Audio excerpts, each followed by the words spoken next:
Now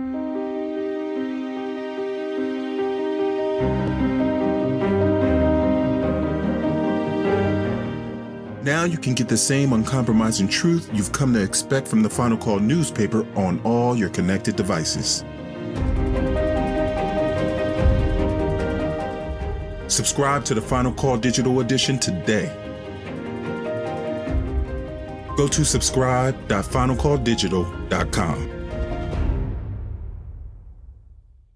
In the name of Allah, the Beneficent, the Merciful, the one God to whom all praise is forever due, who came in the person of Master Fard Muhammad and raised from among the black man and woman in America the exalted Christ, the most honorable Elijah Muhammad.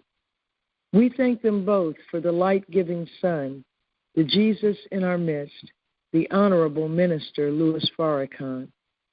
I greet you all in the words of peace. Assalamu alaikum. This Friday, September 25th, we embark upon the final unit of study in Volume 2 of this course, Study Guide 18, Rising Above Emotion into the Thinking of God, including the letter of introduction. This study guide is 30 pages. It will keep us engaged for probably several months. The Honorable Minister Louis Farrakhan wrote the previous Study Guide 17 so that we might not fall victim to history, so that we would escape becoming a hypocrite or an unwitting facilitator of the plot to murder the Messenger of Allah.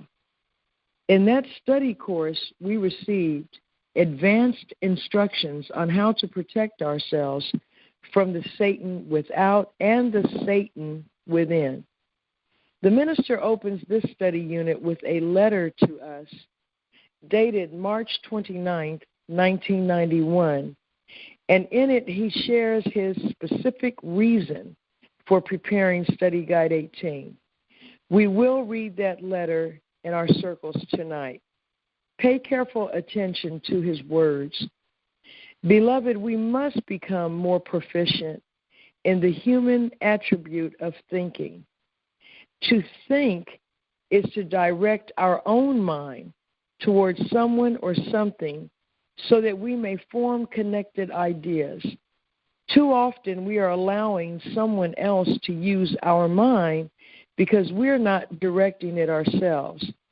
This prevents us from being able to follow Minister Farrakhan's guidance, and in this instance, take the subject of emotion, as he said in his words, quote, under critical analysis, end of quote. There is a different test we have to survive beyond that which we studied in number 17. This test we must survive as a nation. We're continuing to get a real-life experience with the third category of enemies of Minister Farrakhan, who are the enemies of black people, the scared-to-death Negro.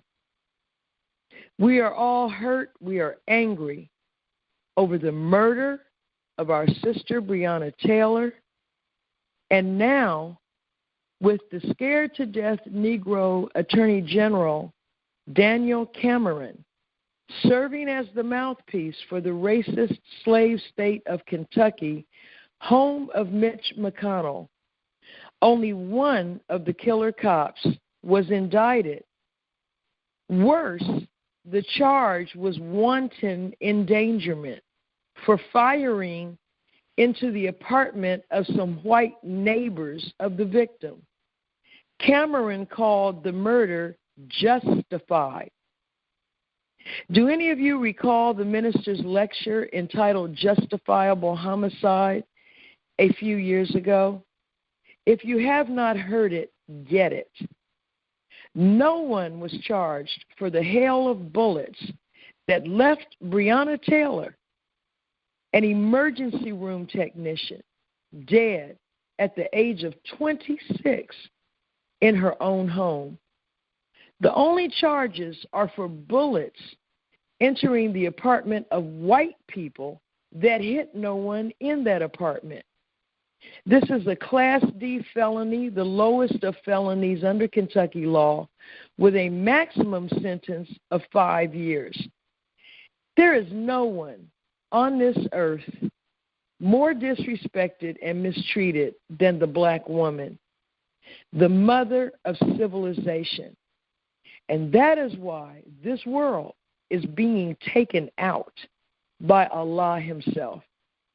Sexism is second only to racism as one of the 4 great impediments to self-development, and the black woman suffers on the receiving end of both of these diseases.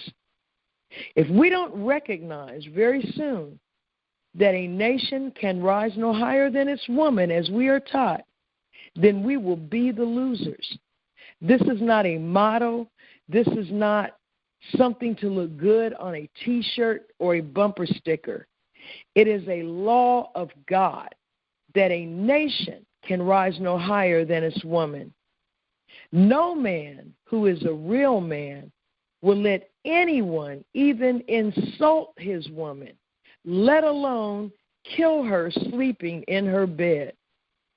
You will recall in the movie The Godfather, Michael Corleone was enraged that his enemies fired into his home in the wee hours of the night, not because they wanted to take him out, but because his family was there.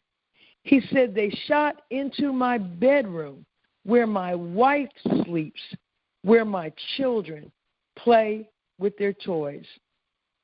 Breonna Taylor's boyfriend, who had a license to possess a weapon, pulled his gun and fired to protect his woman. Black man, this is you being slaughtered. This is your woman being slaughtered. We need to start thinking. We need to take God's commandment to come out of her, my people, seriously. We need to stop pretending that there is no point number 4 of what the Muslims want. May Allah bless us with a productive study tonight. Assalamu alaikum.